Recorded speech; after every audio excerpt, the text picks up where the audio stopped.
Blinken, go home. Go home as soon as possible. Get lost. Get lost. We don't want you here. We don't want Polish people paying and dying for your wars.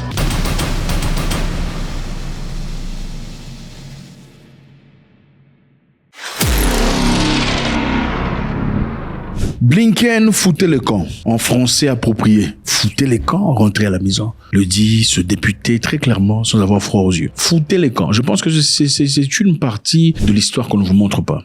En effet, si vous partez sur Internet pour chercher cette vidéo, ou pour chercher des articles sur cet événement, où des parlementaires ont dit foutait le camp à monsieur Anthony Blinken, vous n'en trouverez pas. Pourquoi vous n'en trouvez pas? Parce que Google le cache. Google, en effet, ne veut pas que vous voyez les choses pour ce qu'elles sont en réalité. Google aussi, malheureusement, doit vous dire, vous donne des informations par rapport à ce qu'ils veulent que vous compreniez. Par exemple, si vous cherchez les crimes de Madame Clinton, vous n'en verrez presque pas. Il faut aller chercher là-bas au fond. Page numéro 57, c'est à partir de là que vous voyez. Vous n'en verrez pas. Mais si vous cherchez avec un, comment vous appelez, browser, notre browser, comment vous dites browser, opérateur, enfin bref, on s'en fout. Browser, c'est quoi en Swahili? Ok. Ou en votre langue maternelle. Si vous cherchez dans un autre browser, vous allez facilement trouver les crimes de Madame Clinton. Mais avec Google, vous n'en verrez pas. De même, pour cette histoire, avec ces députés qui disent Blinken, rentrez chez vous, rentrez à la maison. Le peuple polonais ne continuera pas à mourir ou n'ira pas à la guerre et mourir pour votre guerre. Ce n'est pas notre guerre. Je pense que ça nous montre quelque chose de très important. C'est que ils ne sont pas tous unis. Que c'est clairement une idéologie pas innée. Ce n'est pas interne. C'est une idéologie qui vient de l'extérieur et qu'on essaie de passer à un pays ensuite à un autre. Et que même dans des pays prétendus de l'OTAN, il y a des divisions claires. Tout le monde ne veut pas être associé à la guerre. Okay? Beaucoup de personnes ne veulent pas soutenir Kiev dans cette guerre, dans cette histoire. Beaucoup de gens qui sont muets aujourd'hui dans beaucoup de pays veulent que Kiev cède cette partie que réclame la Russie. Et enfin que tout le monde retrouve la paix. Mais évidemment, ce sont des informations qu'on ne montre pas. Ce député s'appelle George Brown. Il a fait des remarques enflammées. Et ces remarques mettent en évidence la division croissante au sein de la Pologne concernant son implication dans le conflit ukrainien. Alors que les tensions s'intensifient, la Pologne se retrouve prise entre le soutien aux alliés occidentaux et la protection de sa sécurité personnelle, évidemment. Pourquoi vous partez dans une guerre qui ne vous regarde pas? Et vous êtes à proximité de la Russie, imaginez-vous un peu, contre éventuelles représailles russes. La Pologne est à côté de l'Ukraine et pas très loin de la Russie. La Pologne est juste à côté de la Biélorusse, qui sont derniers alliés de Vladimir Poutine. Et ils sont équipés des missiles nucléaires. Donc si ça rigole, le premier à être frappé, c'est la Pologne. Le Polonais dit non, monsieur l'envoyé des Américains, on n'en veut pas. On ne veut pas de vos histoires ici. Votre guerre, ça ne nous intéresse pas. Votre guerre pour enrichir les machines à fabrication d'armes, on n'en veut pas. Votre guerre pour enrichir cette entreprise qui viendra pour réparer l'Ukraine, on n'en veut pas. Parce qu'écoutez-moi les amis, la guerre c'est de l'argent. Au fait, beaucoup ne le savent peut-être pas. Mais il y a une entreprise pendant la Deuxième Guerre mondiale qui fournissait des voitures à Hitler et fournissait aussi des voitures aux Américains au reste. Une entreprise connue jusqu'à aujourd'hui. Ils n'ont jamais payé le prix, ils n'ont jamais été emmenés en justice. Ils fournissaient leurs voitures à Hitler et fournissaient les voitures à l'autre côté de la guerre. C'est-à-dire, ils gagnaient ici et là.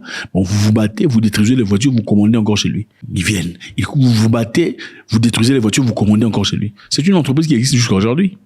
Donc, la guerre, c'est du business. La guerre, c'est du business. Ces gens veulent téléguider, télécommander la guerre depuis Washington, là où ils seront difficilement frappés. Pendant que vous, à la porte, à la Pologne, vos enfants partiront, n'auront pas d'avenir. Alors, le monsieur dit non, on n'en veut pas.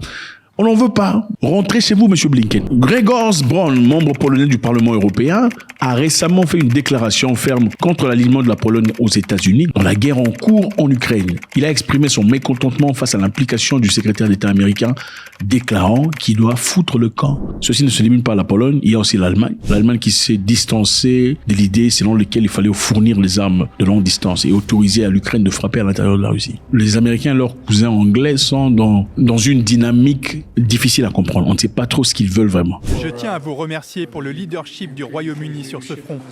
Les États-Unis s'engagent à vos côtés pour aider l'Ukraine à se défendre contre les agressions de la Russie. Il est clair que Poutine ne gagnera pas. Il est clair que Poutine ne gagnera pas cette guerre. C'est le peuple ukrainien qui l'emportera. On sent qu'ils ont l'intention, peut-être l'idée de vouloir autoriser cette histoire. Nous avons eu une longue et fructueuse discussion sur un certain nombre de sujets dans l'Ukraine. Nous avons parlé de décisions tactiques d'un point de vue stratégique. Il ne s'agit pas d'une décision particulière et nous reprendrons évidemment les discussions dans quelques jours avec un groupe plus large d'individus. Les Allemands ne sont pas contents, ils ne veulent pas. Je vous rappelle que jusque-là, les Allemands reçoivent toujours le gaz russe. Ils en ont besoin. C'est peut-être l'une des raisons pour lesquelles, malgré le gazoduc, l'explosion, ils ont un autre tuyau de gaz qui passe à travers l'Ukraine. C'est peut-être l'une des raisons pour lesquelles l'Allemagne n'a pas été farouche par rapport à sa réaction aux attaques en Russie. Ou peut-être que l'Allemagne est mature sur le plan mental et psychologique, on ne sait pas, pour l'interrogation. Ou peut-être que l'Allemagne revoit et prend soin de ses intérêts personnels et ne permet pas à ses sentiments personnels de surpasser le sentiment communautaire. Ou encore, l'Allemagne ne gagne pas de l'argent comme les Américains, par exemple, avec leurs entreprises de création d'armes et des fusées, d'avions et tout le bazar, à travers cette guerre, et aussi les entreprises qui viendront sur place pour réparer les destructions qui sont effectuées. Donc les Allemands ne gagnent pas vraiment comme ça, pas comme les Américains. Donc il est important pour eux de garder la tête froide quelque part. L'Allemagne insiste sur le fait qu'elle ne fournira pas de missiles à l'emporter à l'Ukraine.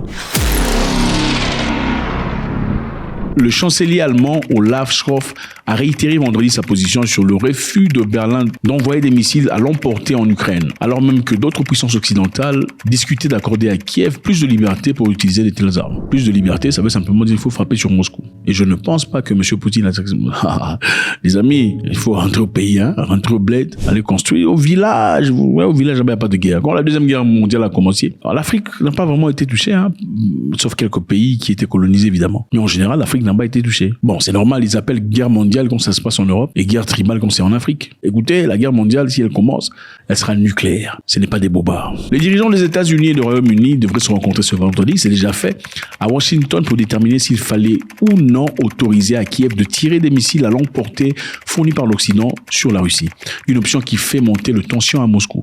Et évidemment, il y a un conseiller de Moscou vient de conseiller à M. Poutine de bombarder avec une charge nucléaire dans l'objectif de tirer les oreilles de ces gens parce qu'ils badinent un peu trop. Ça rigole. La visite du Premier ministre Steinmeier au président Joe Biden intervient alors que Kiev fait de plus en plus de pression pour obtenir l'autorisation d'utiliser ces armes. En regardant les choses, on se pose la question de savoir, est-ce que Kiev est vraiment certain de pouvoir gagner cette guerre si on leur donnait les armes nécessaires? Ou bien c'est un sacrifice ultime qu'on fait? Parce qu'on se pose la question de savoir, ceux qui sont entrés en Russie, ceux qui ont fait leur attaque à course, rentreront-ils chez eux vivants? Ou quelles sont les probabilités qu'on rentre vivant quand on va attaquer la Russie comme ça? C'est très difficile à dire. C'est un sacrifice très profond.